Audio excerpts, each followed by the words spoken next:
Your first official recording with Breaking Benjamin was the full band re-recorded version of Rain, which was the third single from We Are Not Alone. Does that Yes. song have a special place in your heart because it's the first time now as a member of Breaking Benjamin that gets out and it's a single? There's a video, it's on the radio, all that stuff. Yeah. Thank you. Yeah, when I heard the acoustic version of Rain, it was like a nursery rhyme, like row, row, row your boat. It was a great hook. And then when David Bendeth, that was the first time I got to meet David Bendeth and work with him. Um, he was like, let's do a heavier version and let's put it out for the Japan version. And I said, okay, cool. Like, I'm going to get paid to play on a major song. I'm down. You ain't twisting my arm. And when I heard back, and I think we did it in Nashville, we were on tour. If my mind serves me correctly, we were on tour and we had like a day off and we recorded that song. And when I heard the playback, that's what I felt the song needed. There was ideas of like, don't come here, come on the second verse, but kind of creep into it. You know, I don't think any of us as musicians can fully take full responsibility. We did it on our own. I came up with this part or this. Yeah, I did write the part in Diary of Jane, but if Ben didn't write that part, I would have never wrote that.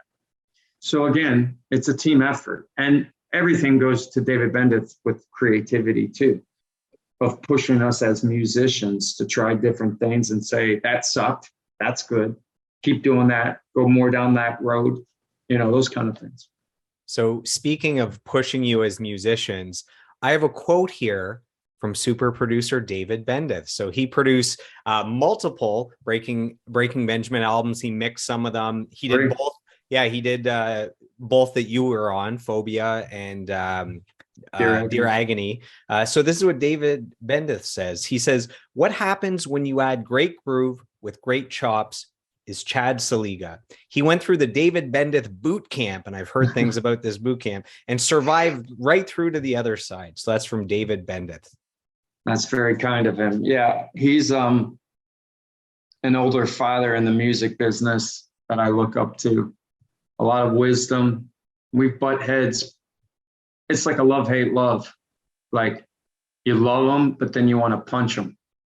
And I'm sure he would say the same thing to me because we have the full respect for each other, musicality. Like, I don't know if a lot of people know about David Bendeth, not just from Paramore or Breaking Ben or Papa Roach or any of these bands, but he's an actual amazing guitarist. He had his own records back in the day.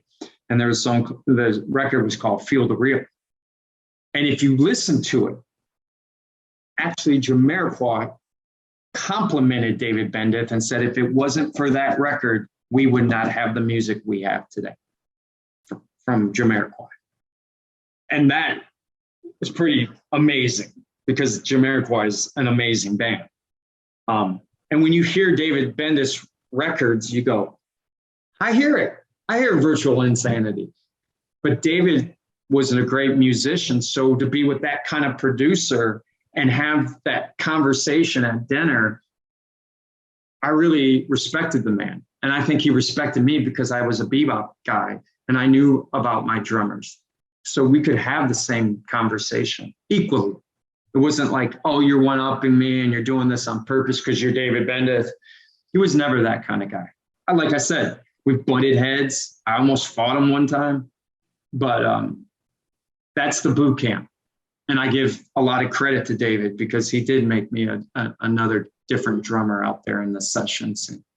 So I think with a great producer, you're going to butt heads at some point because, you know, you have a creative vision. They have a creative vision. You both want what's best for the music, for the album. I think his superpower is that he's been on the side as a musician and as a songwriter. He has that talent. Then he's been on the business side as A&R. And so he knows what it takes, what radio wants, how to promote. And then he's got the side of the engineer, producer, mixer. not to interrupt you, I think he has a degree in psychology too, because he's really good at getting into the minds of musicians when we're all drama queens. And I mean, like I said, he's not just a producer, he's a dad. Like we still talk to this day. He'll call me up for sessions I played on as a ghost drummer that I can't tell you, but he's always looked out for me and always believed in me. And I've always loved David for that. You know, he is family to this day.